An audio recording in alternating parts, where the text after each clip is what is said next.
Hello, welcome back to show.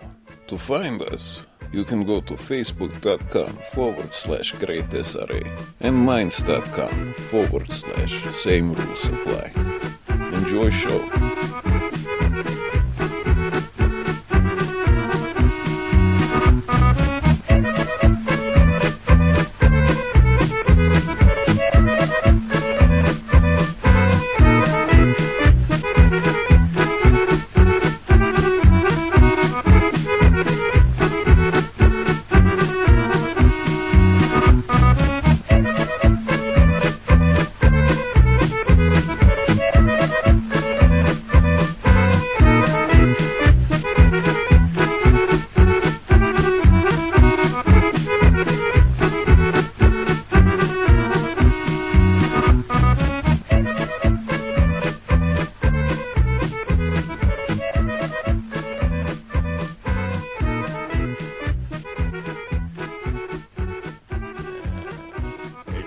Fucking on. Welcome back, Jim. Welcome back. Thank you.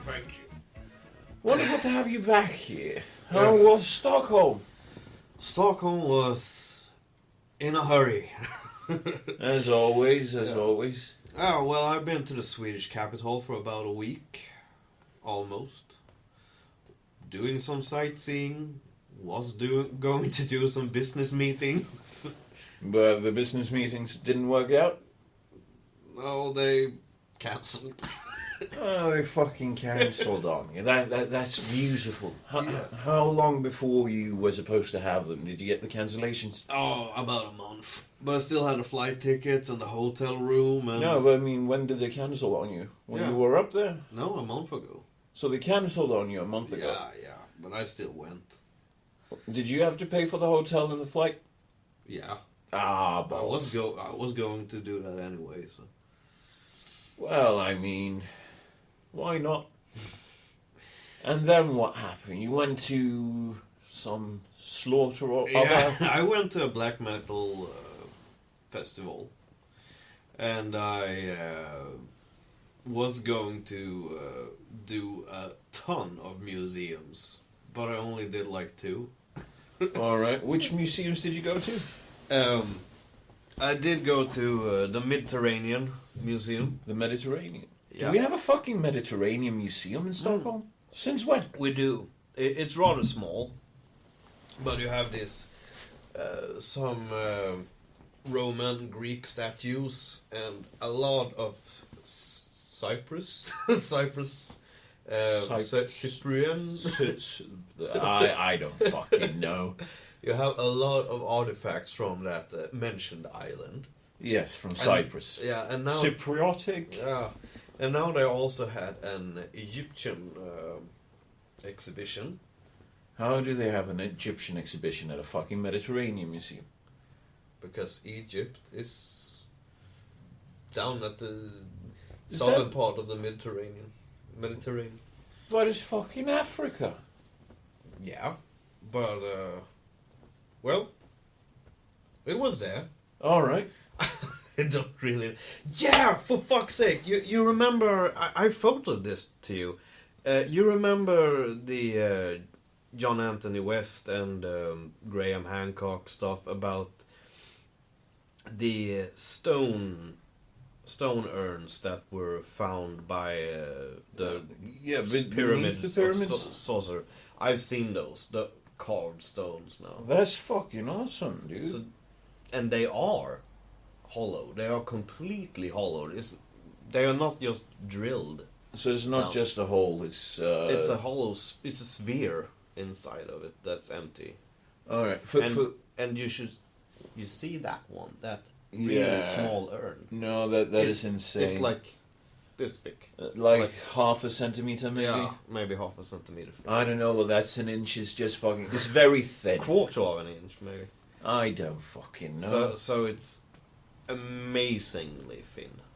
Yeah, and for people who haven't seen that, I say check out whatever with John Anthony West. He has this... John Anthony West have been the one... Magical Egypt, I think it's called. Yeah, and I think it's episode 2. Yeah. The second episode was like... It's called something like The Old Kingdom and the Even Older.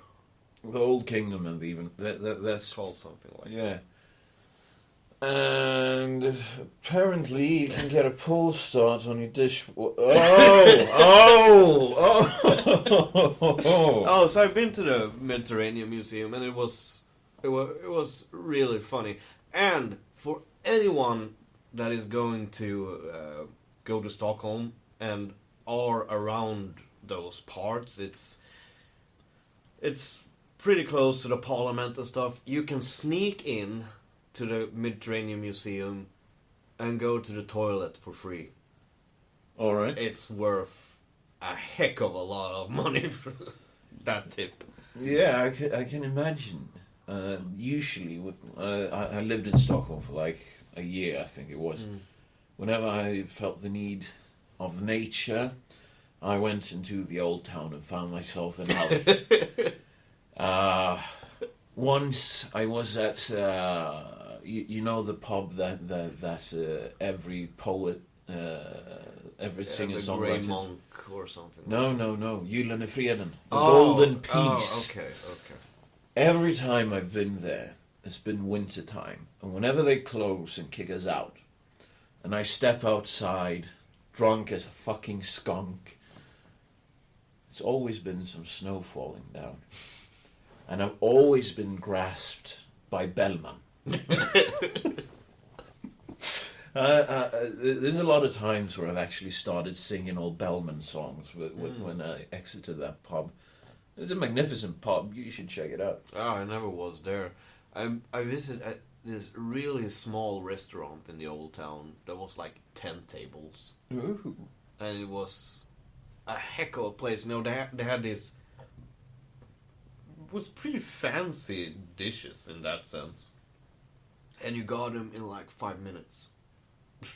I never been to a restaurant where you go there, you sit by the table, and my girl ate some clams, and I took an entrecote, and it was the best fucking entrecote I ever eaten, because usually I don't like them, but I watched the menu and it was like, I was pretty hooked on getting cheek, oxen cheek. I don't know what it's called in English. You call it cheek. I think you do. I think you call cooking with those things awful. Okay, but then I saw the entrecote with Café de Paris sauce. So I was like, Café de Paris? it's like the best sauce ever. So I was like, I'm going to have that one. And now I figured out the trick with entrecotes, because always when I do entrecotes, I fucking hate them. They're like fat. Yeah, it's too much fat. Yeah, you know? they're too fatty and stringy and stuff like that. But the ones you buy at your local grocery, they're too thick. This entrecote I ate, it was probably half the size of the ones, half the thickness of the ones you buy at the grocery store, and it melted in your mouth. It was nothing like this big, chumpy, hard to chew thing you buy. So I see. So I guess the trick with entrecotes are Thin chop cuts. them up. Thin cuts. Yeah, I think. Well, speaking of, good eating, you tasted what? I smoked some fucking ribs. Some boasted ribs. Some proper fucking spare ribs, Yeah. It took me fucking 6 hours to do. Yeah, they were great. But next time I would like some barbecue sauce. Yeah, I hear you. I warmed these one up in the oven, and I didn't have any barbecue sauce available. When they were fresh, they were perfectly flavored. I believe. And then when you heat them up in the oven, you lose some of the juices. Yeah, sadly. they dry up a bit. Yeah. But, I mean, next time I want to cook a fucking brisket. Oh, yeah. But if you want to hear me go around on... we live in a climate where we live, and I talk about the societal climate, so I have to speak out now, early on, that I have nothing against Asian people. But what I do have something against is Asian tourists. Asian tourists are the best, though. I was at the Vasa Museum when I was a kid, when I was like 8 years old. It's like this big ship from 1628 that they have essentially just pulled up from the ocean floor, and it's intact because it tipped over during its maiden voyage. It's the Vasa ship. Yeah. It was not filled with enough rocks in. It was too high. Yeah. Essentially, and didn't have enough weight in the bottom. So it tipped over when a hard wind came. But I were there when I was 8, and I was like asking my girlfriend, and she was there when she was 8 also, but she's 5 years younger than me. So it was essentially 20 years since I visited that place, and I was like, I just want to go there again and see if it is as large as I remembered. And she says, sure, we'll do that. So we take the subway. You didn't take the ferry out? No.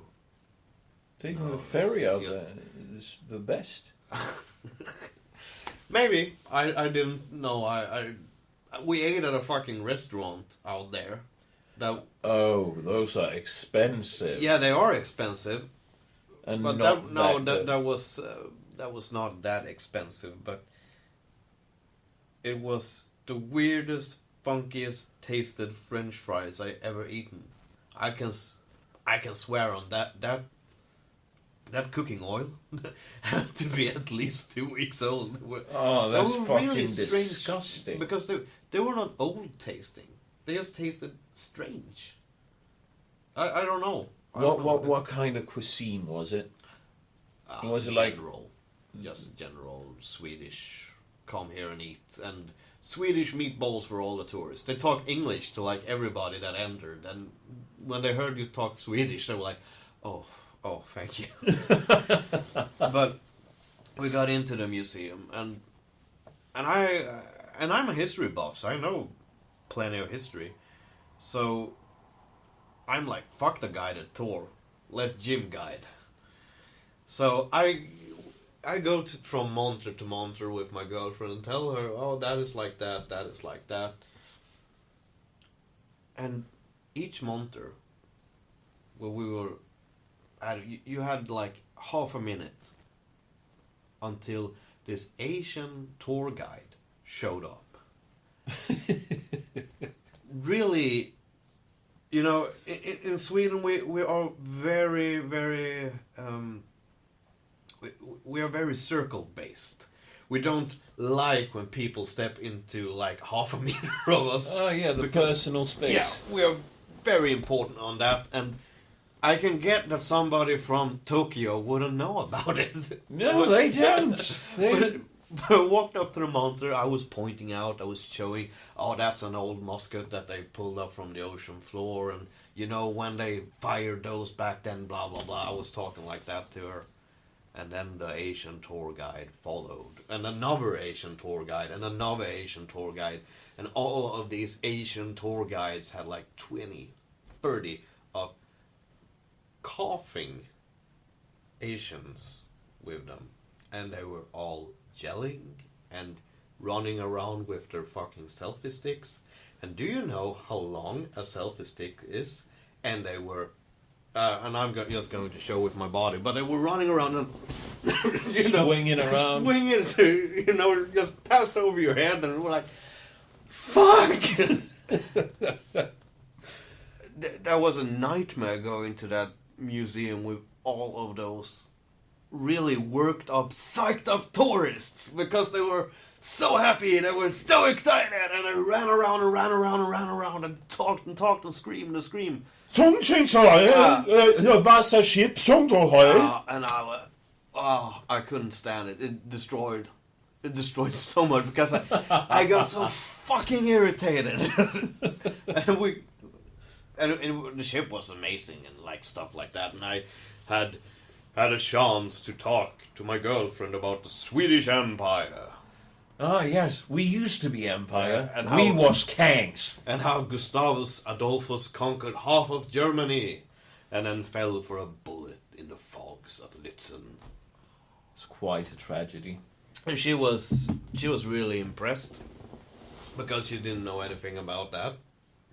And when we left the museum, I think you need to either move closer or speak up a bit. when we left the museum, I saw all the tourist buses. Ooh. And I got a small understanding where all the Asians came from. But actually, the I have like generalized anxiety disorder, so I do a lot of connections, where there isn't any connections. Oh, yeah? The day after this was when we went to the Mediterranean Museum, and at the Mediterranean Museum, my girlfriend were having... She got this really strong Urge? feeling of, sickness, like she was going to throw up. Oh. And, I get worked up, I feel sorry for her. I don't want her to be sick, so I'm like, okay, let's go back to the hotel. But she had to make a stop at something fucking called Joe and the Juice. Joe and the Jews? Yeah. Da Juden Jews? Yeah, I was actually making that joke in my head a lot of times, but I didn't feel like it was the place to. It's Don't say it out always loud. the place. But she actually went out into that place and threw up. Oh. And my head starting to connect the dots. Where have she became sick?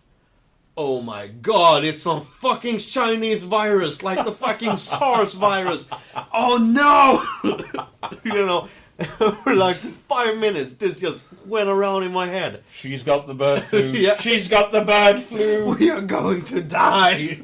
It was like, and then she was like, no, I think it was just menstrual cramps. And I was so worked up there for like 5 minutes. It's like, no, it was probably just menstrual cramps. It would have been funny if it was like the bird flu or some shit. Yeah, because, I visited Stockholm for like the first time in 20 years. And you get the bird flu. Speaking of Stockholm, how's the atmosphere up there now? Post terrorist attack. Yeah. We were sitting on a bus actually that were going down some of the major streets. I don't remember which one it was. Not important. No, it's not important to the story, but it was this hard traffic queues. Yeah, traffic queues. Yeah, traffic All queues. traffic lines. I don't know. Not when they were supposed to be. So, like, the whole bus was chit-chatting and, we were just staying still, basically, most of the time. And then you hear this really... I don't know if you can say inbred when it comes to people from Stockholm, but, they have a certain accent, Yeah. the Söderkisarna.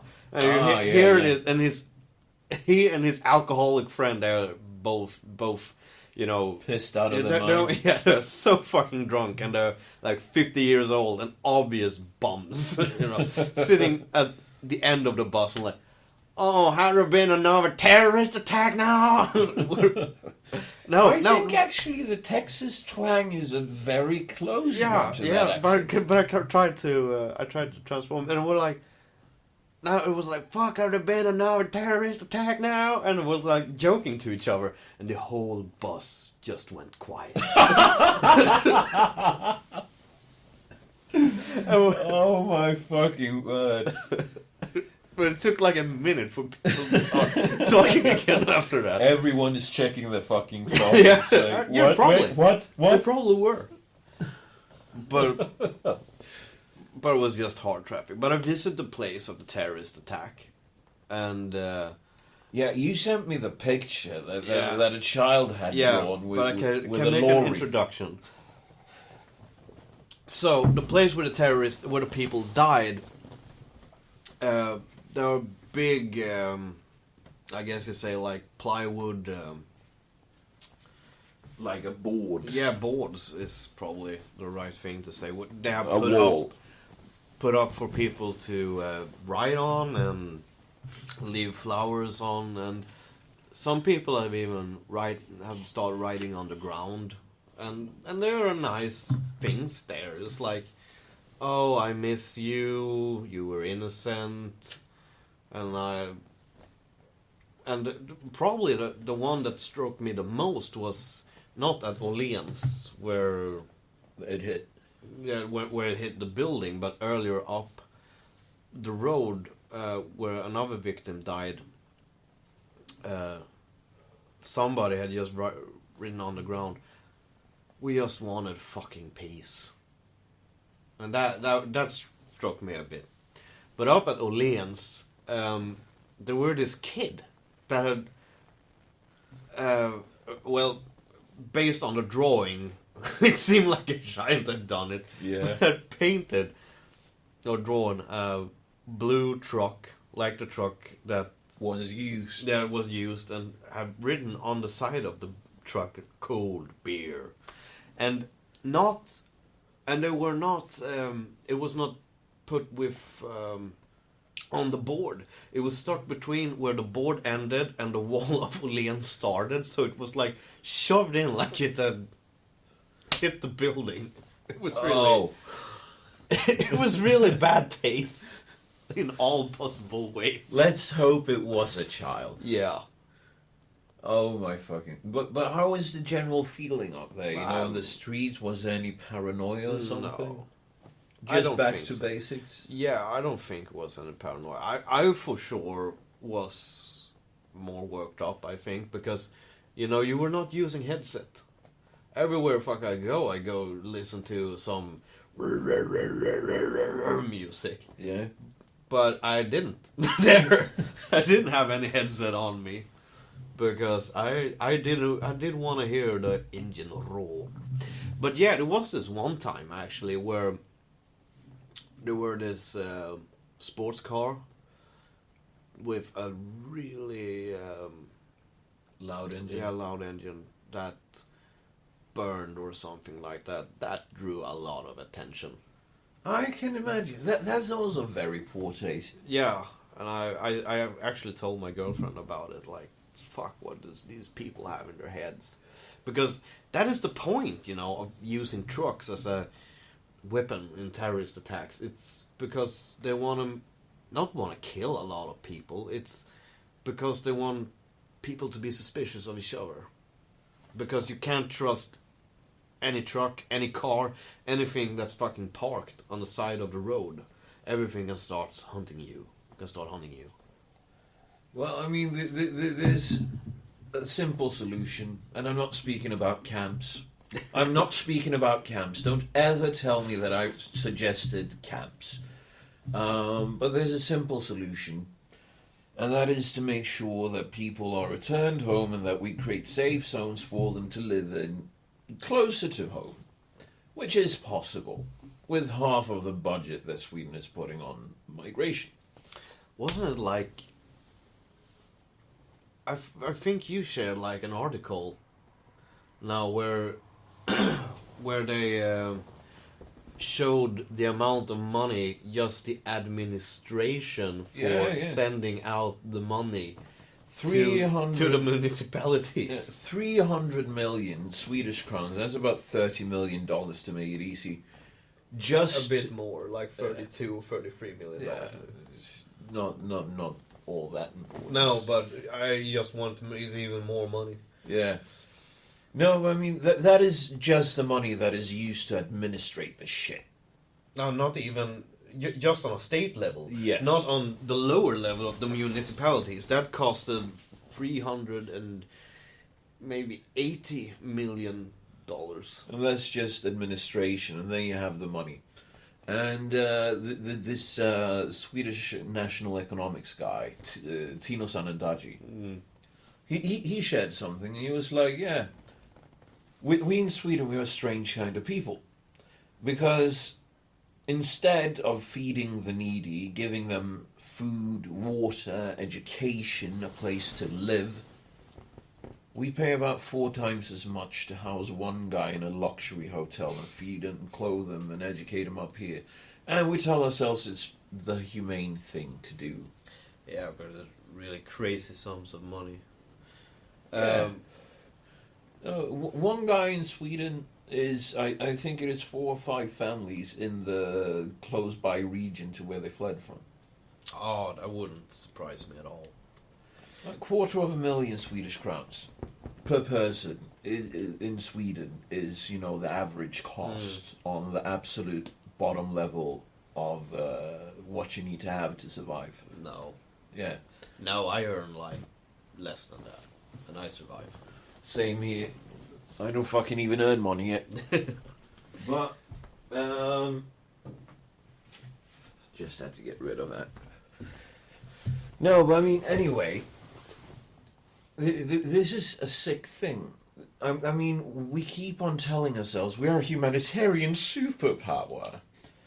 And then we feed and clothe and educate about a quarter, let's say a quarter of what we could do. No, not even that, a tenth. I mean, 250,000 crowns is 4 families, I think, in that region if we were to send the money. The problem is when you start shoving a lot of money also into a region, you put up the inflation in that region. You make the money that's already there less worth. Yeah, but you don't send it as monetary aid. You put it through UNHCR, and I'll give, the UN is not the best, but they are better at solving, refugee crises than Sweden is. Yeah. And they would convert this into clean water filters. I mean, we could fucking feed Alex Jones for a millennia.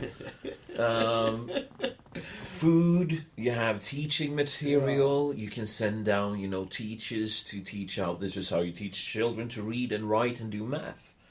But I really love the situation in the UN that has been a big news in Sweden the last couple of days about the Saudi Arabian. That is fucking brilliant. Do you want to take it? No, you do that. All right. Basically, Saudi Arabia was elected into the Women's Rights Council of the United Nations. Just let that sink in.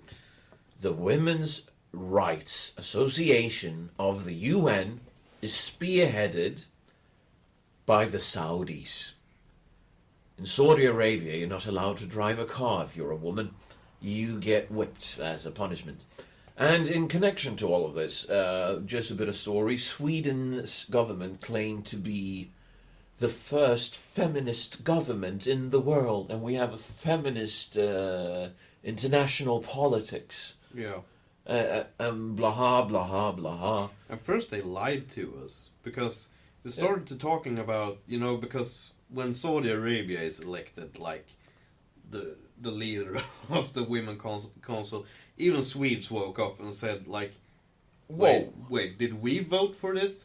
And the government lied to us and said that, oh no, the vote is secret. No one can say, which it isn't. It's not secret. It's an open votation. And if somebody demands the protocol. Yeah. But it isn't, the protocol isn't released in routine, but if you demand it from your government to see what the government voted for, you are allowed to see it.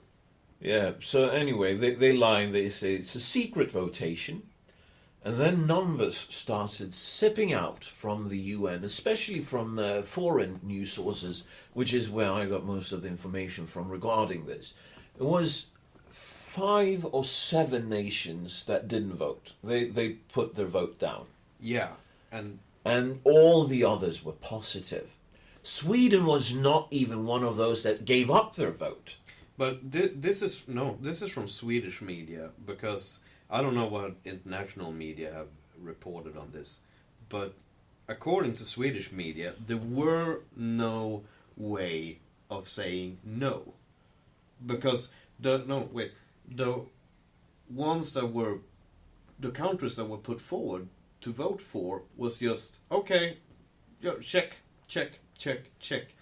And when to put down your vote was the only way to not vote yes.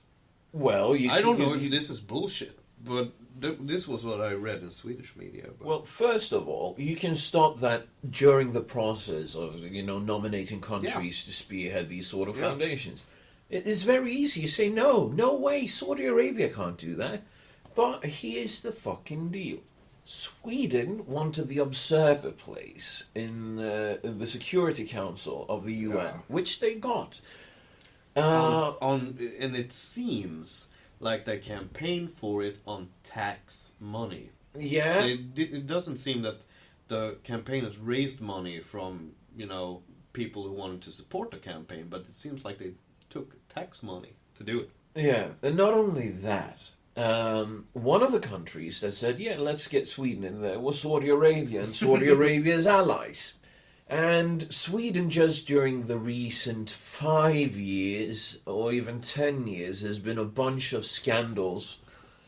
Hijab is my choice, a picture of fucking toddlers. I'm looking for an article that were sent up like the day after the Saudis were voted into the Women's Rights Council, because it was like they were elected in, and the day after they execute a woman for something. It was something like that. Oh, it's fucking insane. But anyway, during the latest 5 to 10 years, there's been a bunch of scandals in Sweden related to Saudi Arabia, weapons dealings and whatnot. Yeah, and it was We've sold weapons to Saudi Arabia. That Saudi Arabia used to attack Yemen amongst other places, and I think Qatar as well. Yeah, I don't know real about that, but just what they do to their own people. Yeah, and our government goes out, they fucking slam their chests and go like, yes, we are a feminist government. And this is the interesting part. Saudi Arabia has now judged for an atheist to be executed by beheading, right? Yeah, beheading. And this is a secular state. Sweden is a secular state supporting this. Yeah. This really fucking troubles me. No, but this is the dirty dealings. Here's where the Swedish media has failed us. Once again, the connection goes back even further than the votation for the Security Council. Yeah, of course. It goes back through weapons dealings, it goes back through state visits, and this isn't just this government. This has been the government that we had before as well. Yeah, and even before that. I think. And because I remember when our old Prime Minister were in power, and it was like this, and for the Social Democrats, Göran Persson. Yeah. When do you want some more? No, thanks. It was like it was when I don't remember if it was the Afghanistan war or in the early Iraq war, the second Iraq war, early in that, when the Prime Minister stood up and said, "We have supported no one in the region with weapons." Very, very large words. Yes. Because the week after, some high-ranking general or something in the American army was interviewed in media, where he thanked especially the Swedes for the weapons support. But they weren't of the region. They were America. Yeah, but it was funny anyway. It was like, oh, we haven't supported any side in this, and we especially haven't supported them with any of our arms industries. Yeah, right. No, but I mean, it's just... This is where I get pissed off. Because here's another place where, the entire situation down there with having this fucking refugee crisis could have been averted. Because if we didn't sell weapons to them, they wouldn't have weapons to oppress their own people with. And this is the picture that they have of the West. They don't see the West as the bastion of democracy and secular values. They see people electing people that keep on making weapons deals with the tyrants down there. I mean, most of the people living down in, say, Saudi Arabia, they go like, yeah, we can't fucking help it because we didn't vote for the Saudi king. No, no, it's not our fault. We didn't vote. But we have a fucking responsibility in the West, and this is where multiculturalism fails not only us but also them when we import, huge amounts of people from this region to the West, because what they see is people that are completely unaware and untouched by any of the horrors that our democratically elected representatives has created, fucking horrible situations in the Middle East. And it's no wonder. But basically the West have too many times been like this child who can't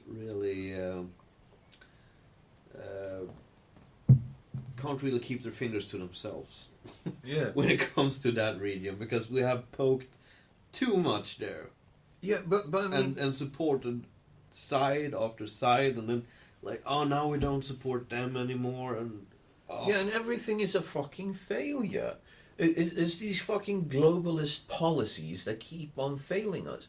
We should have never taken down fucking Saddam Hussein or Gaddafi even. I mean, look at Gaddafi. When you got married in Libya, when Gaddafi was still in power, the bride and the groom got $50,000 to buy themselves a house as a gift from the States. Yeah. Wow, nice. And the literacy level in Libya was actually quite high for that region, for the entire MENA region. And I'm not saying, that, yeah, we are at fault for terrorism, because we aren't. But we have a responsibility to ourselves to actually act accordingly to what we have voted for.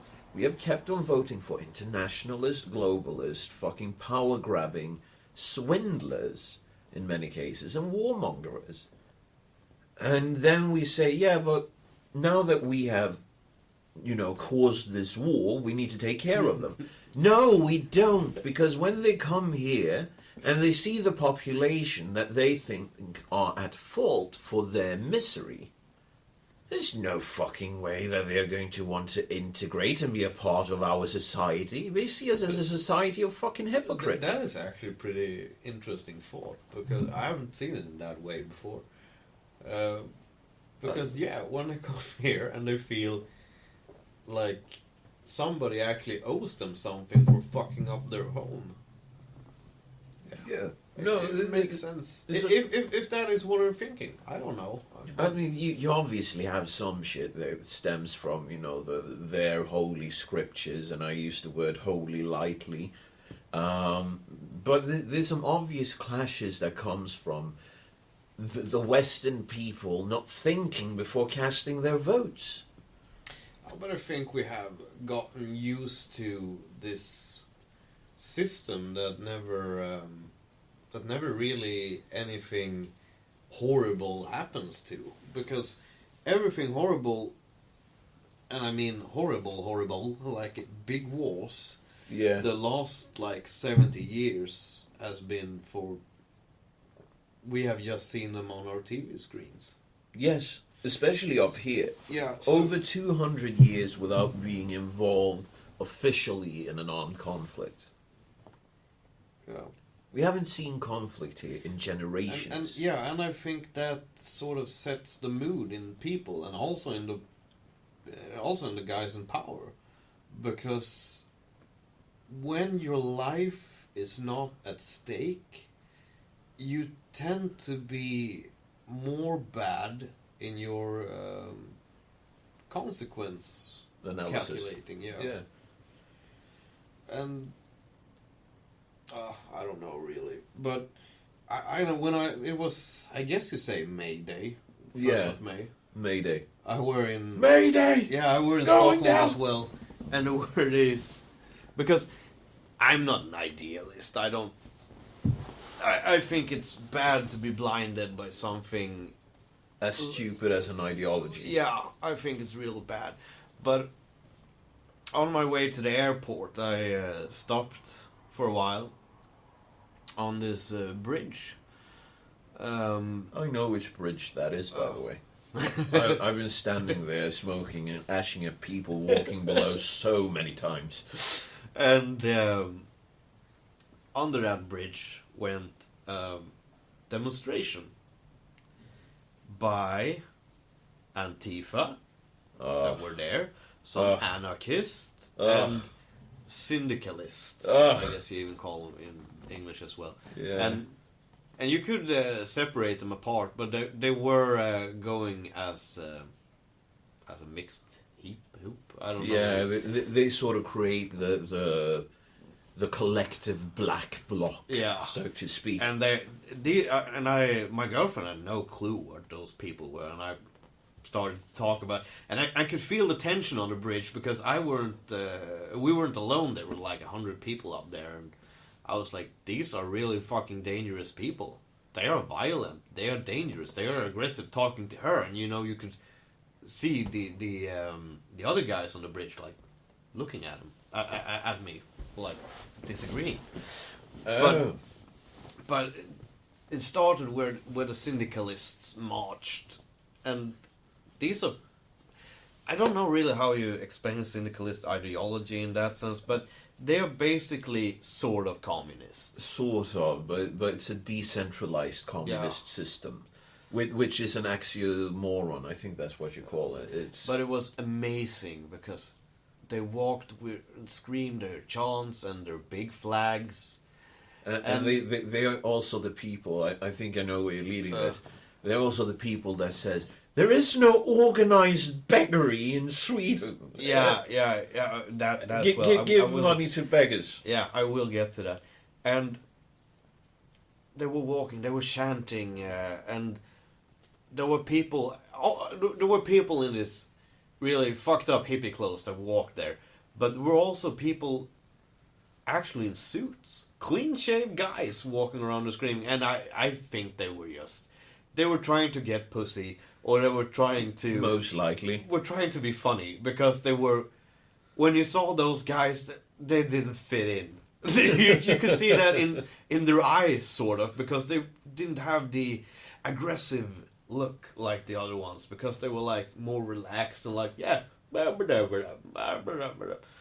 And the first thing I see when the syndicalists march is a girl walking... And all of the, and I actually get irritated on this. And this is any political ideology.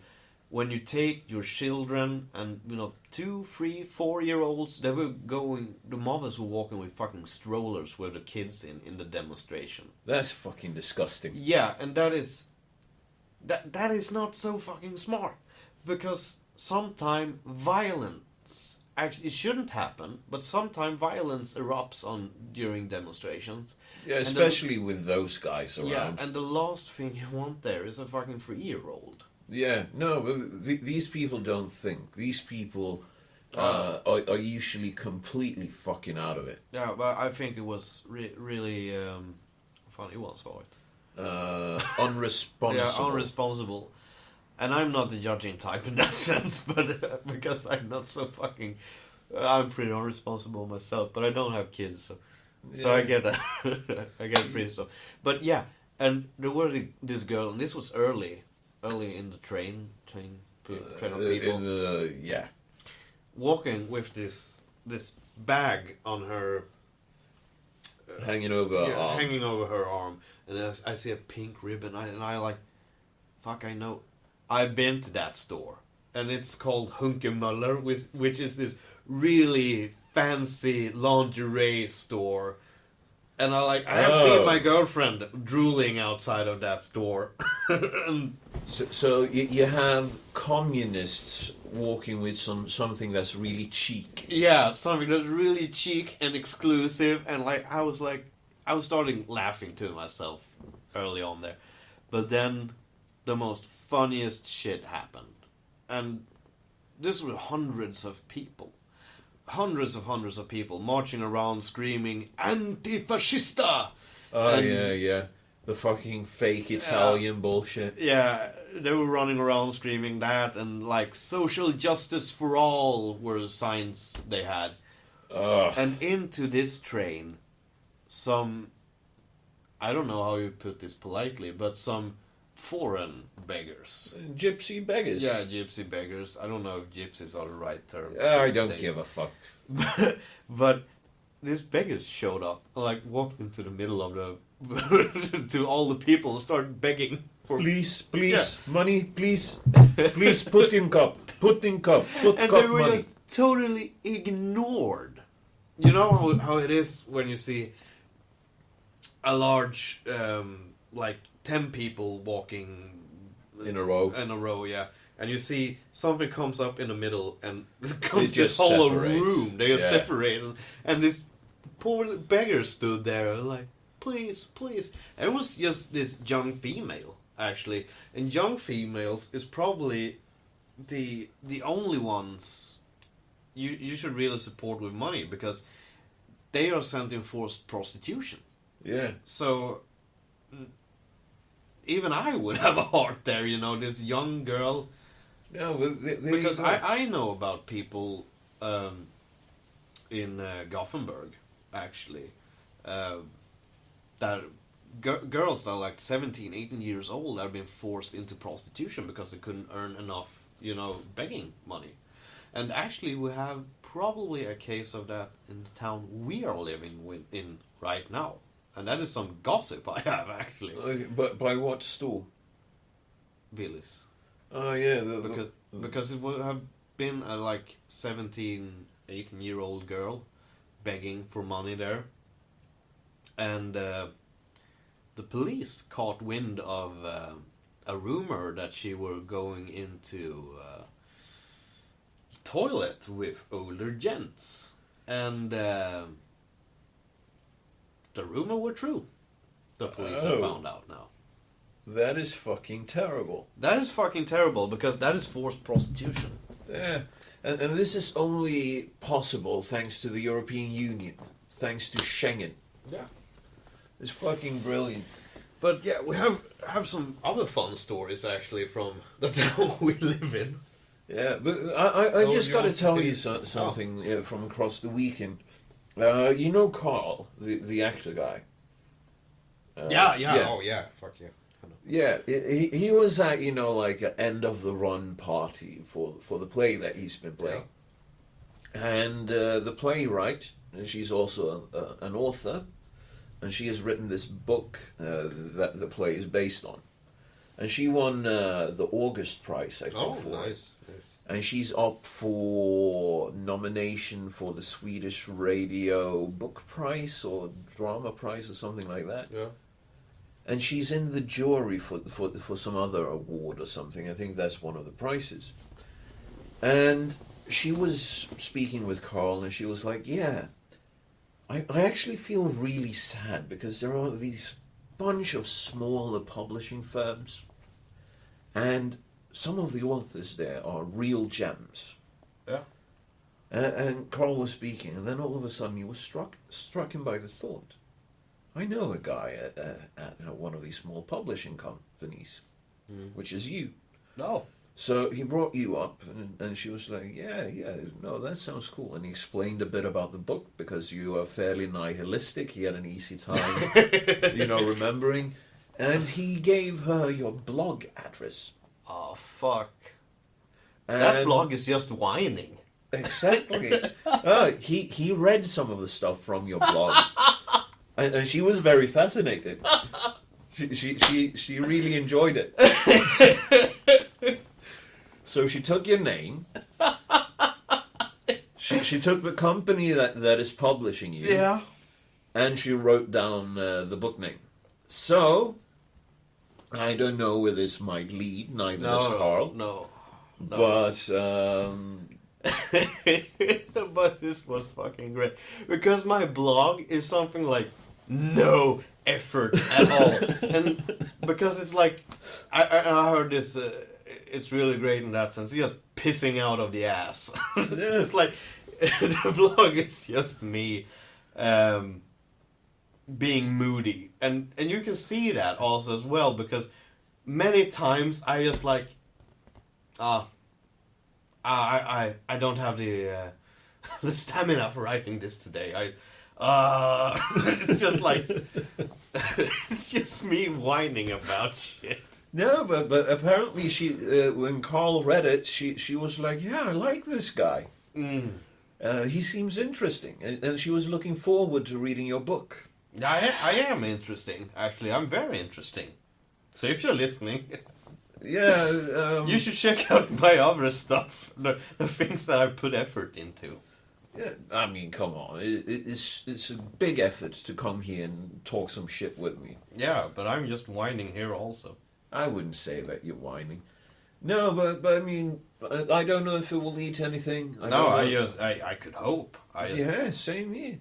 But all I'm saying is that if you're lucky, you might get some PR from high places. Yeah, I need to.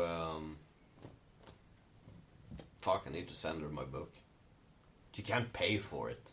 I think she wants to order it. Trust me, after the price that she won and after the price that she's up for, she can afford it. The price that she's up for is like 500,000 Swedish crowns. Oh fuck! Yeah, that would feel good somewhere. I have a woman at home screaming about a new car. So, what's wrong with the car that you have now? I love my car. It's a beautiful car. But she, when it comes to cars, it isn't this vehicle that moves you from point A to point B. It's more of an accessoire. Well, in that case, she can buy her own fucking car. I mean, honestly, a car is a car. I'm looking to buy my first car as well fairly soon. And I'm going to get myself a Lada. I wanted a Lada as well. Dude, it's the closest thing you can get to driving a fucking tank. Yeah, it's cool. It's completely made out of metal. If you're in a high-speed crash, you'll survive, your car will survive, but nothing else will survive. Yeah, I've seen, the videos from Russia when they have this Lada going frontal with this big truck. Yeah. And the Lada just bounces away and everything's nice. Sovietsky engineering. Perfect from start, you don't need to mess with. No demolition zone or everything. It's just... you can basically see the guy that's driving the car is just annihilating into a pulp. But the car, nothing happens to the car. You can just drive it to the next salesman. No, and I mean... It's a car passed down in generations. Yes, and the important thing when it comes to driving a Lada, the more drunk you are, the bigger the chances that you're going to survive. If you watch these fucking dash cam videos and videos in general with people crashing in Russia, it's probably the only country in the world where you can see a horrific car crash where cars like spinning and doing flips and shit off the road, and when you get near it with a fucking camera, you hear the fucking Russians in there laughing. Suka, blядь! Yeah. It's the only fucking place. I love Russia that way. I've actually have consideration of going to Russia. Yeah, same here. I want to go see St. Petersburg. I wanted to see Moscow, actually. I've heard Moscow is fairly shit when it comes to just seeing it. It's more like, metropolitan area where you need a car to get around. Yeah. Whereas, what, are you afraid? Are you chicken for a car ride in Russia? Yes, very much so. Very much so. And I also love the videos where it is, I don't say that it's Putin, but it's some high official where when they clears the road with armored cars. It's like 10 that's 20. Putin going to work. Yeah, armored cars. and are you in the way? Oh, sorry, you just have to blame yourself because here is someone going to work that is better than you. Oh, it's so great. Yeah, but talking about sad shit. Sad shit? Yeah, because I think we have to touch on this because, as I mentioned earlier, because I think it's rather sad that my sister got mugged. Yeah, tell that story. Yeah, because I think this is... I don't agree a lot with my sister, but I don't wish any harm upon on her. her. No, not at all. And, well...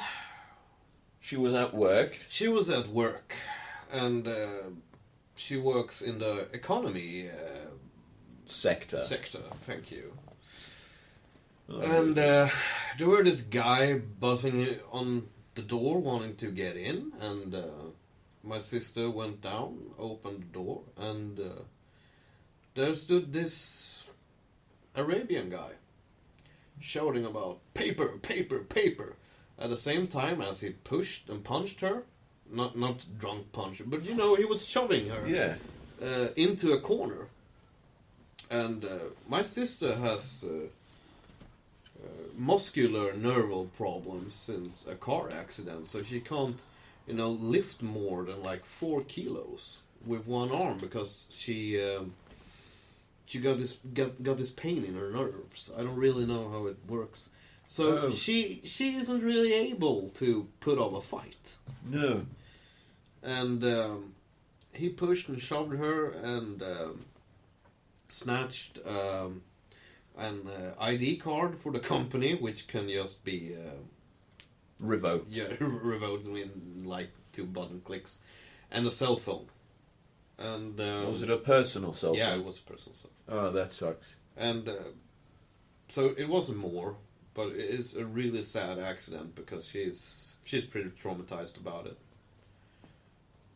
Well, once again, there is an easy solution, and Yeah. I'm not speaking about camps. No, no, but I just but have to make that clear. But it is like that. And but when my mother told me about this, and you know, oh, so how did the guy look?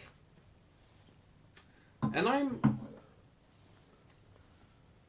a guy that gets sort of sad when you know when you have right, or when you're When you're proven right. yeah, when you're proven right, when you're fördomar. I don't know. Preconceived Yeah, preconceived notions. notions. Wait. I know this.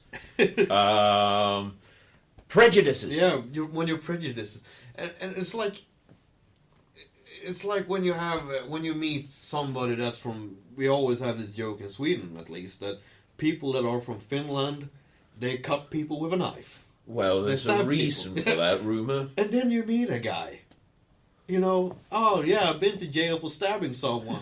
I'm from Finland, and like, wow, and you don't. Very original, sir. Yeah, very.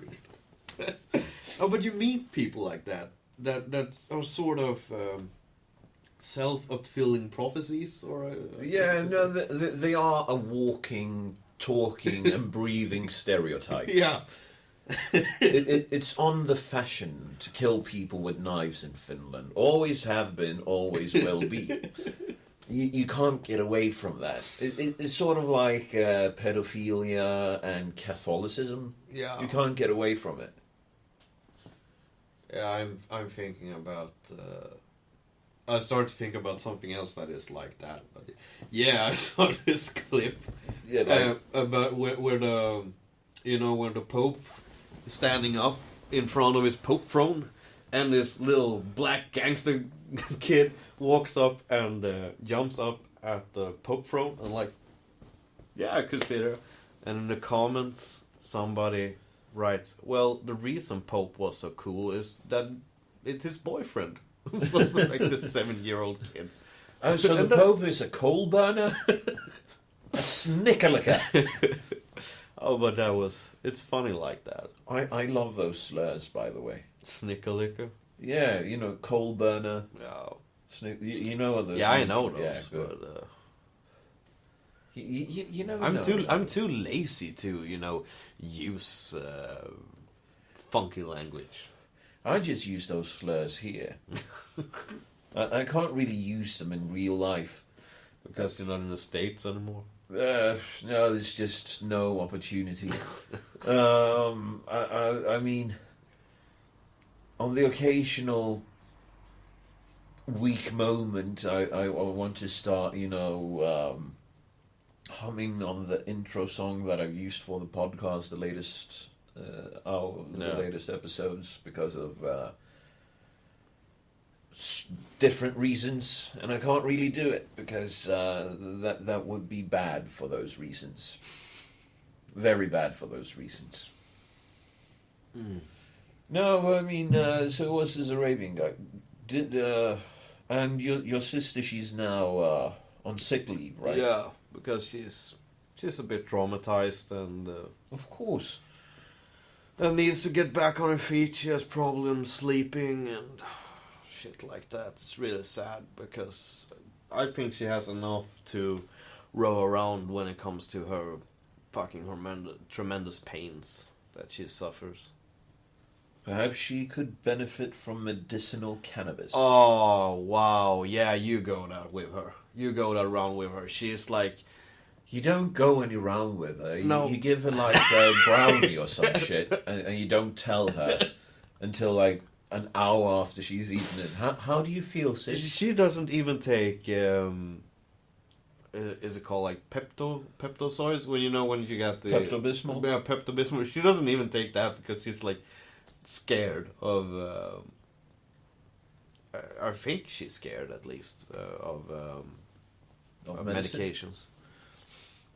I don't know. We have like... I have my sort of panic. She has her sort of panic. Yeah, but you don't tell her. You sneak her like a magic brownie, and then you wait an hour, and then you ask, how do you feel? She's like, floating. Good. I gave you a fucking magic brownie, just so you know. Have fun, sis. She would fucking stab me. No, she wouldn't. Wow, you don't know my sister, man. Well, if she's really fucking baked out of her mind... Yeah, but she will come to her senses, This is the girl that, like, was ready to hit our old boyfriend when they were moving, and he had put, Is she single again? No. Oh.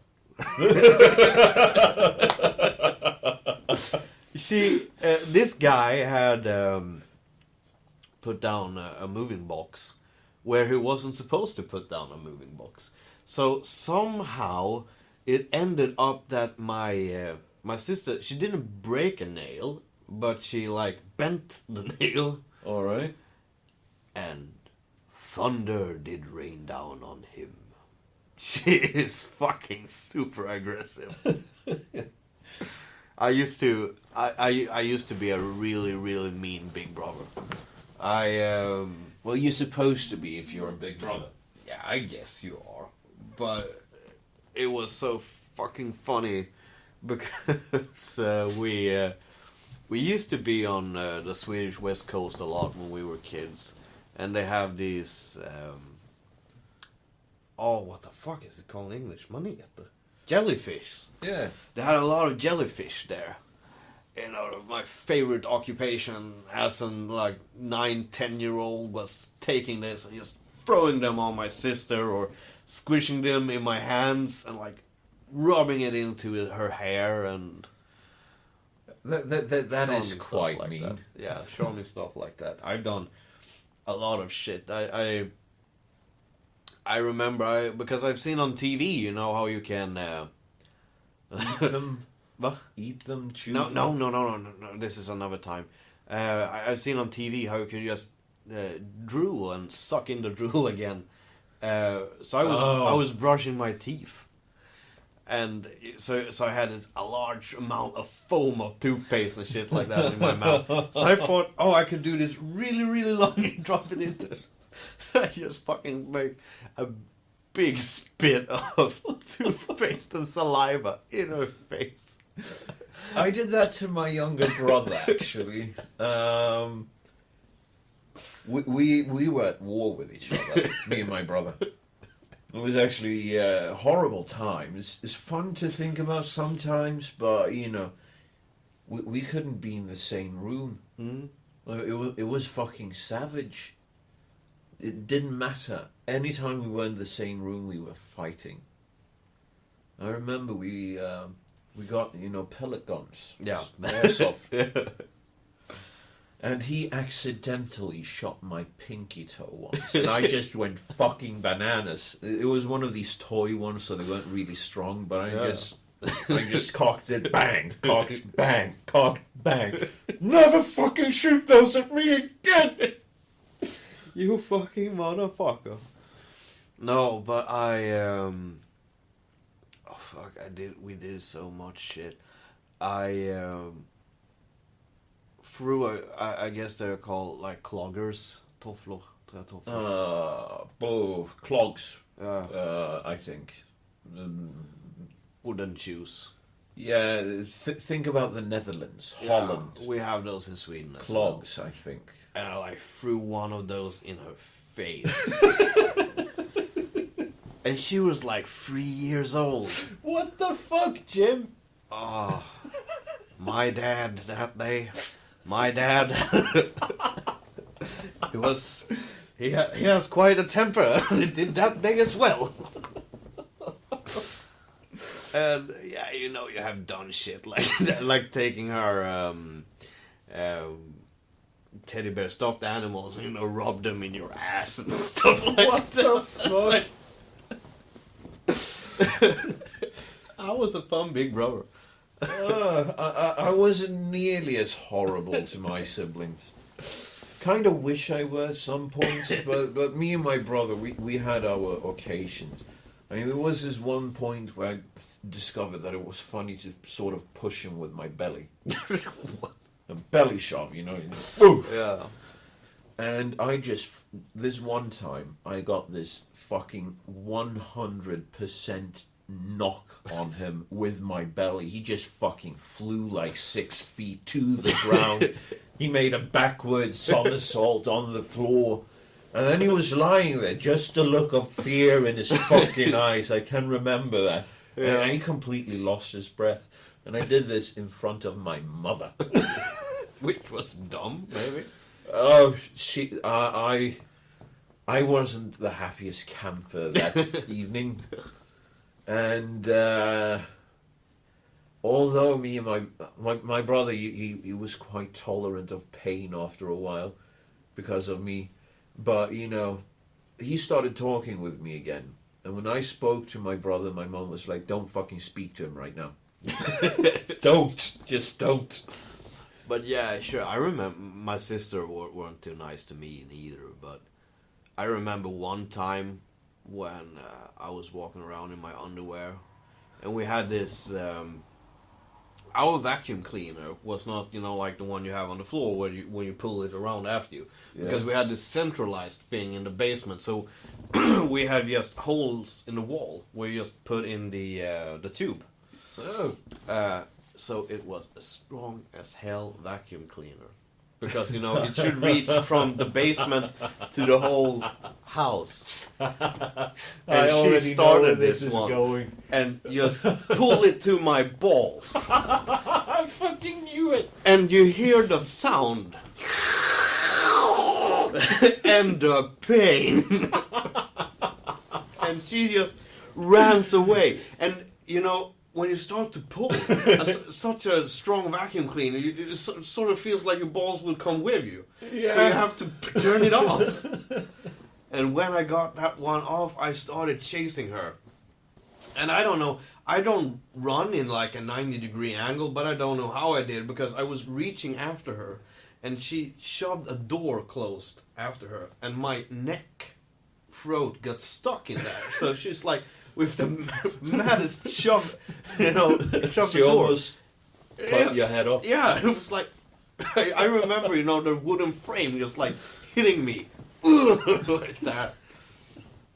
She almost beheaded you. What the fuck did we more do?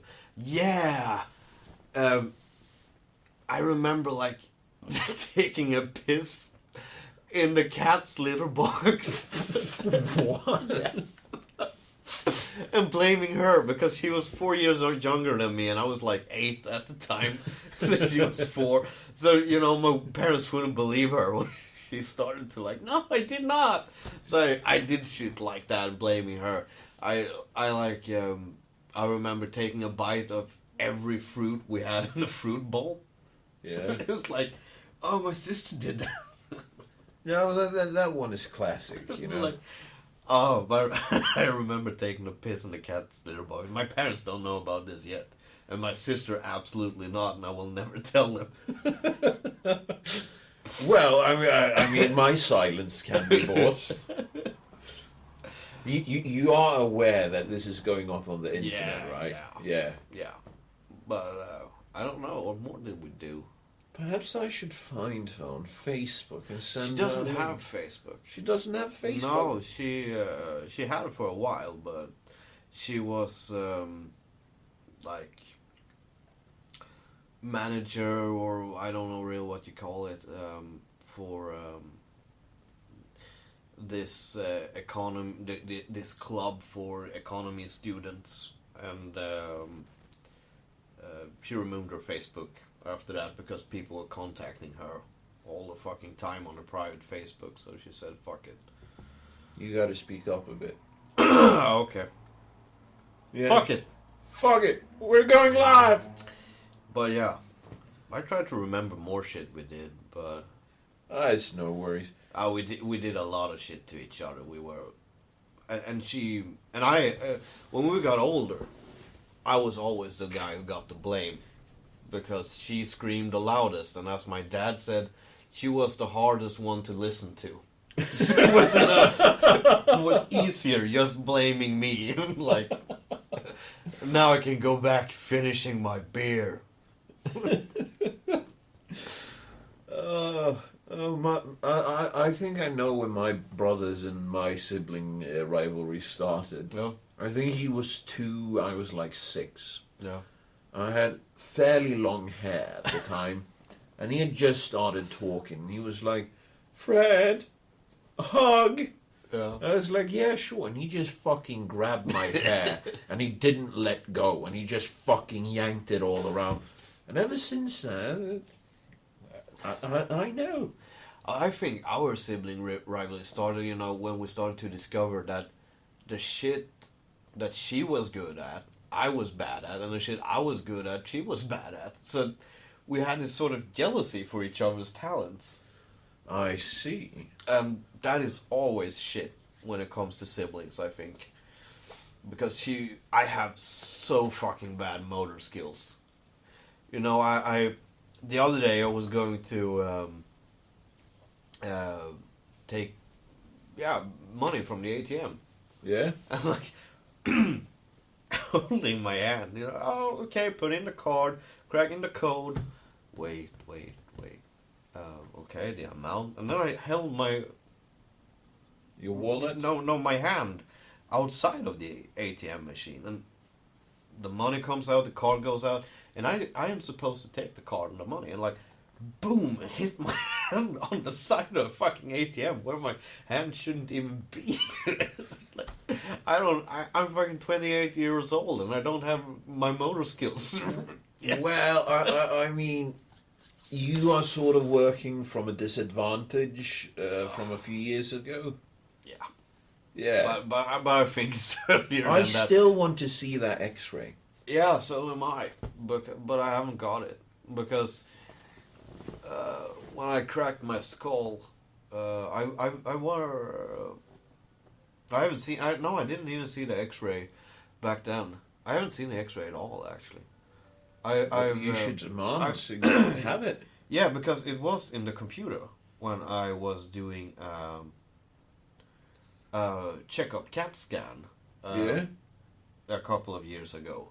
And we're like, oh yeah, but here is your skull from the accident. I'm like, cool, can I see it? And yeah, of course you can see it, but it didn't, you can only see the thumbnail. When you clicked on it, it didn't show up. So there was something wrong with the computers that day, or like this is a state hospital. There's probably something wrong with the computers every day, but yeah, most likely. But have you ever done like a CT scan? Yeah, a CAT scan. Yeah, Two. Where they give pumping, like no, not with contrast. No. Dude, that is the fucking most insane feeling. Have you done that? Yeah, I did it. Since I got the fucking cancer on the skin cancer on my foot, they removed it, and then I went and did, like a physical checkup. I was like, yeah, you guys are fucking X-raying me as well, because this might be, remnants from when my mother was subjected to the radioactive fall down after Chernobyl.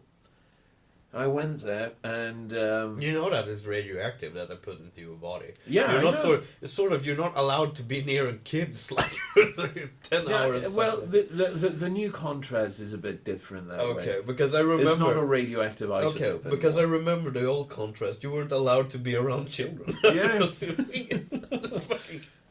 Fucking hilarious. Yeah. No, but basically, they told me, like, yeah, and we are going to tell you when.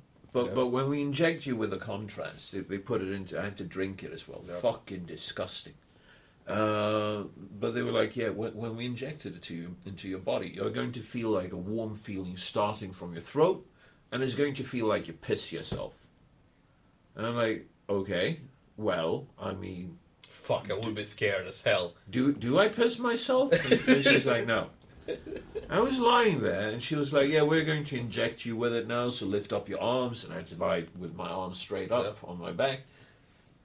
And when they pump it in, you sort of feel something heading down your arm, but it starts at your throat, just by, what do you call them, the tonsils? Yeah. And then it just moves down, and it goes from your throat down across your shoulders, your breasts, down across your belly, and when it hits the crotch, it's just that feeling that you imagine this is what pissing your pants must feel like. Yeah, small, warm feeling. Yeah, and it spreads down your legs, so it's sort of like, it's fucking horrible. Fuck, Fred. I got really paranoid. I was like, shit, I actually did piss myself. I didn't. I would have got so much panic from that. No, it was just... And that's when I realized I'm never going to try to inject any type of narcotics. Because it heading straight into your bloodline, if I get that warm feeling on top of, like a narcotic... sort of feeling, a rush, I would be hooked instantly. Just fucking instantly. So it was good in that sense? The feeling of having it pumping around your veins in some way, yes. And they say that about heroin. Heroin is a drug that will let you feel as if you're on top of the world, even if you're lying out on the streets, pissing and shitting yourself. And I can sort of... After getting, the contrast fluid injected, I can sort of see why. Sort of. And I'm never going to touch it. I felt... I could just imagine the anxiety I would get out of that. Yeah, no, I mean, it was... Anyhow, I got the answers from that. Yeah, I don't have any other tumours. Please, good. That they could see at the very least. Yeah, there's always that. Yeah, no, it was sort of like we cannot see anything that is very far out of the normal state of a human body. It's like, okay, but what do you see? I still have to make that phone call and be like, what do you mean you cannot see anything that is super extraordinary out of the normal state? I need to know that. Because I'm fucking paranoid. I got fucking cancer in my foot. I don't know if I'm jealous at the people who can just keep on walking and like, okay. Because I just don't know how people do that. When it comes to the cancer business, it's something that you have to do, because if you get too worked up about it, if you don't just say that, yeah, maybe I have it, maybe I don't, there's nothing I can do about it right now. Unless you say that, you will be crippled with fucking fear, and you will be crippled, you won't be able to function. So it's sort of like, you have to just be like, yeah, okay, if I have it, I have it. Fuck it. I even made plans, for when they did surgery on my foot. when I was awaiting, the results, and I was like, what if they have to take my foot? Yeah. And I got this brilliant idea that, I'm not going for a fucking prosthetic. I'm going to go for, like a wooden stump. Like, then I'm cut it at the knee. No, I wanted to have, like a wooden stump. Yeah. And I had this vision. I'm going to dress as a fucking sailor from the 18th century. And I'm going to walk around every town I go through and fucking just walk around. Moby Dick. Be that guy, the Captain Ahab of modern age. Moby Dick. Moby Dick. I would have incorporated that into my entire life. That is sort of what you have to do to humor yourself.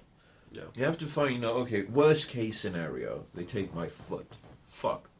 That will suck. How can I make this positive? Well, a wooden stump. Changing my name to Seamus or something like that. Yeah, but I've started to think about that more as well.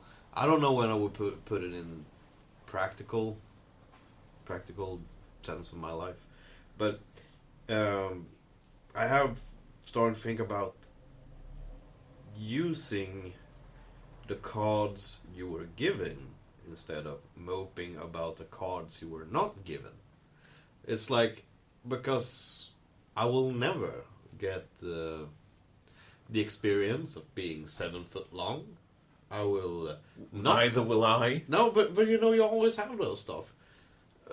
Well, I mean, if you really want to, I could probably fashion, like one of these old stretcher tables, and we could stretch you out. Yeah. I don't know where this is heading, but I, at least it's something No, fun to think about. You need to work with what cards you're dealt. Because many times you just sit around moping about. Because when you have like anxiety and shit like that, when it gets really bad, that might have been for the last months, you get your emotions about how fucking unfair your life is when you see, other people that are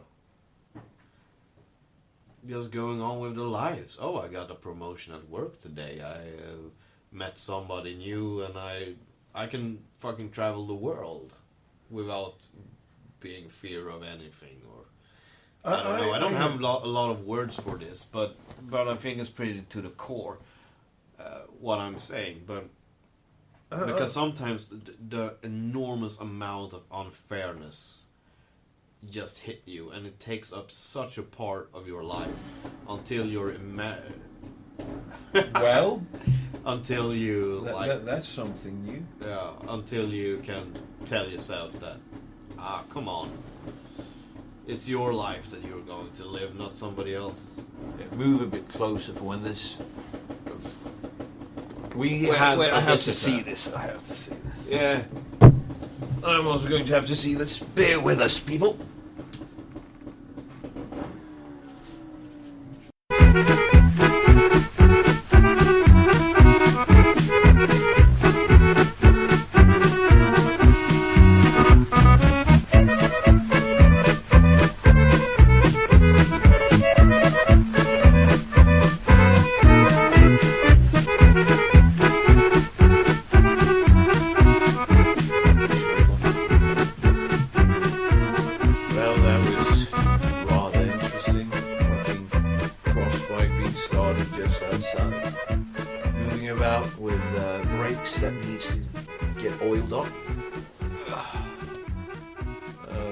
Stop it and start again. Yeah, I stopped it and started it again. It was 1 hour and 22 minutes, okay. So we should think about finding some subject to end this on. What have I done for interesting things since last time? I just have to ask you, did you read about the fucking Yale hunger strike? Yeah, I did. No, it can't be called a hunger strike. It would be called... It would be called... Pussy strike. Yeah. Hunger strike for pussies. Can I use your phone and try to find the article? Please. Because this is just too fucking... When I read this... Yeah, basically, it's a hunger strike. It's a illusion of a hunger strike. Yes. I know the touchpad is really bad on that, so... So let's see here. Here we go. When I read this, I went into full, like, mental meltdown. Yeah. Because it's just so fucking dumb. I didn't believe it at first. You know, you see the headlines and then the intro text, now like, no, this can't be true. It's Poe's law. Yeah. This is proper fucking Poe's law. So here, Yale grad students begin symbolic hunger strike for benefits. CNN's Tapper, I eat when I'm hungry too, but I don't call it a hunger strike. A group of Yale University graduate students has engaged in a, within citation marks, symbolic hunger strike. Rumbling stomachs may be filled with food for better benefits. Students' Union's Local 33 began a collective fast in front of University President Peter Salovi's home on Tuesday. News of their efforts for collective bargaining reached CNN's Jake Tapper on Thursday when a former student shared a pamphlet given to participants. Update. The Yale Grad Student Union is holding a symbolic hunger strike. They eat when hungry. Still inspirational. It isn't inspirational. This was tweeted by Dmitry Halakis of Brookings Center for Children of... Yeah, that's not really how hunger strikes work, responded Politico editor-in-chief Blake Hounshell. I eat when I'm hungry too, but I don't call it a hunger strike, wrote Mr. Tapper. A university spokesman told the school newspaper on Wednesday that students fast against slow... What? Is unwarranted... I don't know. That students fast against slow is unwarranted by the circumstances. A hunger strike is a thing that comes to mind for prisoners who are being mistreated. Yeah. Nicholas Vincent's GRD7, the chairman of Graduate Students' Assembly, added, I think it's not outlandish to say that they're putting themselves in considerate harm for this. Where? But it's as you have come to say earlier on, but it's basically a Kafka novel. Yes. The Washington Free Beacon noted on Thursday that Yale doctoral students earn a stipend of $30,000 a year, receive free health care, and have their $40,000 tuition paid in full. So these are the people on... Yeah, but it's basically strike. What is called a sit-down strike, or whatever. I don't even know if they sat down, but it isn't more than... I remember... But this is basically spoiled kids, because I remember when we were at junior high, there were this guy that worked at the school with us kids that basically was very well liked by everyone. He was it was a nice guy, and the municipality had sort of made up their mind that he was going to get fired. Oh. So we were like 15 years old, and we were told that we could strike to show our will to have him back, to have him not being fired, which was rather amusing because they made a walking strike, you know, walking through the town where we were living with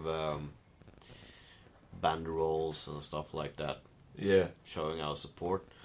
And then they made a sit-down strike for like 3 hours later in that day. And when it came to walking, many of us kids, including myself, said, fuck that, I won't walk. No, I won't go to any fucking demonstration. That is... that sounds... But for the sit-down walk later in the afternoon in the spring sun, and it was hot and nice, and we were many people that showed up. And later that day, our physics teacher told us about how hypocrisy works. You want some more to drink? No, thank you. But it was Yeah, rather amusing because kids are like that. Yeah, but I mean, here's the thing. It just reminded me of that. Yeah. No, but I mean, here's the thing. These are graduate students. Yeah. They're earning their fucking doctoral certificates. They get a free ride and they get a fucking stipend of $30,000 per year. What more can you ask for? They're at jail. I mean, for goodness sakes. People have killed themselves for not getting into jail. Yes, they are there, and they are not fucking satisfied, so they are organising a hunger strike where you get to eat, because otherwise it would be inhumane. But, well, excuse me, that's sort of the fucking point with a fucking hunger strike. It's supposed to be painful. What do you think Mahatma Gandhi would have done? But why you do a hunger strike is because you're in the risk of dying. Yes. Actually, Yeah. that is how you get your point through. Yes. Because I think that a really horrible death is worth showing up, and I will suffer through this if you don't give me what I want, because I think death is a liable option. Yeah, it's That is- preferable to Yeah. whatever it is that you are going through. And that is why the article mentions, prisoners and stuff like that. And not other student organizations. Yeah. Yeah, but I mean, for goodness, this is why I have respect for, the Palestinian inmates, the fucking Hamas terrorists that were going on fucking hunger strike. You know what the conservative Jews did? No. They had a barbecue outside of the prison. Sweet. This was also the thing at Yale. You know, the college Republicans, they had a barbecue right fucking next to them. But I like that sort of, shitlord stuff. I remember when, I shouldn't say Swedish Conservative Party, but because they aren't conservatives in that sense, but they are wannabe conservatives. Which the one are you moderates. thinking about? The moderates. When they had this, when the municipalities, it's on the fashion here in Sweden that we should have a day of vegetarian meals in schools, and I'm not against that in that sense, but I think more like make a more optional menu, make more options on the menu, like 2 courses a day instead of that, so people can choose. Because I think you would have people eat more vegetarian food if you do it for the climate, if you have an vegetarian option every day. Yeah. But the fun thing was, and it came to people when we're going to make vegetarian meals. It came to like the schools make pancakes, which is like not for the hardcore vegetarians, but the light vegetarians that can eat that. And the youth group of The moderates, the muffs. Yeah, the muff.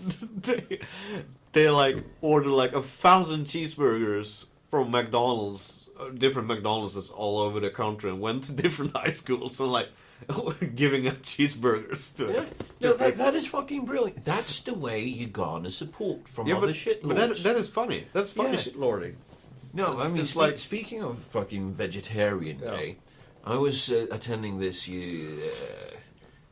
I think the closest thing to it would be like a community college, but it's not college level.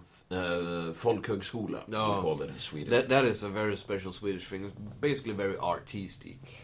Yeah, it's either for arts, craftsmanships, or for people that fucked up during high school. Yeah, so they want another chance to get into college. Yeah. So I was attending this school, and I remember that all of a sudden, these fucking political messages about a vegetarian day a week started popping up. I was like, wait. We already have this. It's called soup. Every fucking soup day is fucking vegetarian soup. I have to specifically ask to get meat so that I won't fucking upset my allergies. And most of the times they couldn't provide me with that. But anyways, I went to the kitchen and I was like, are you aware of this? She's like, yeah, the fucking student union made that decision. I was like, okay, why? I don't know. So what I did was that I started a fucking protest list. And I went to each and every house on that fucking campus. I got all the non-vegetarians that I knew to sign it. And I went to the personnel, you know, the teachers. All the fucking teachers signed it, including the principal. And then I showed up at the student union meeting the very next week, and I said, fuck you guys. We're in the majority against this. Fuck off with your vegetarian day. So it was never, you know, implemented. Oh, that's great. And they were so angry at me, you know, the people that were trying to be, you know, ultimately PC and garnering, you know, like, yeah, when I was at this school, I wanted to go through with a vegetarian day in the cafeteria, and it happened. That fucking bitch.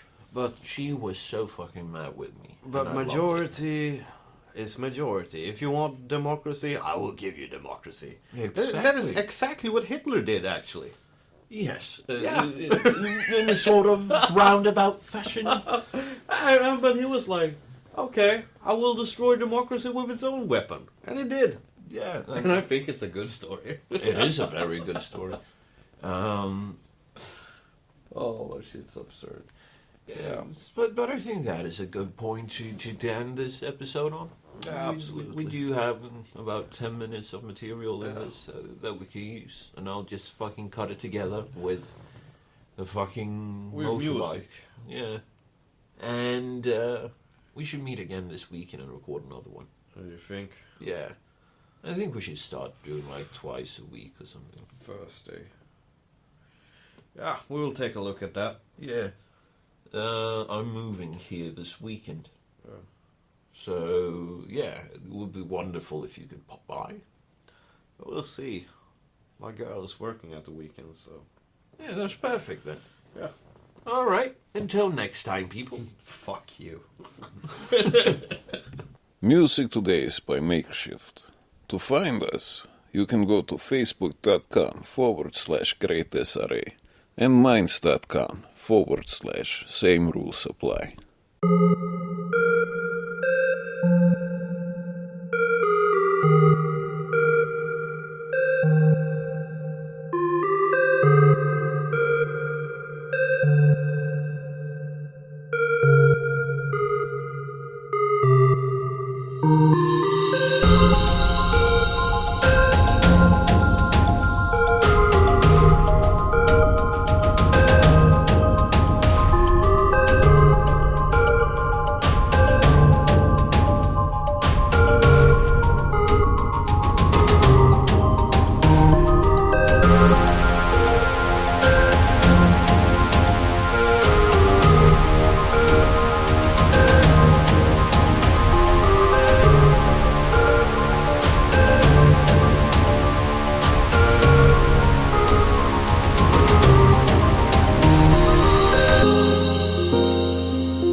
Thank you.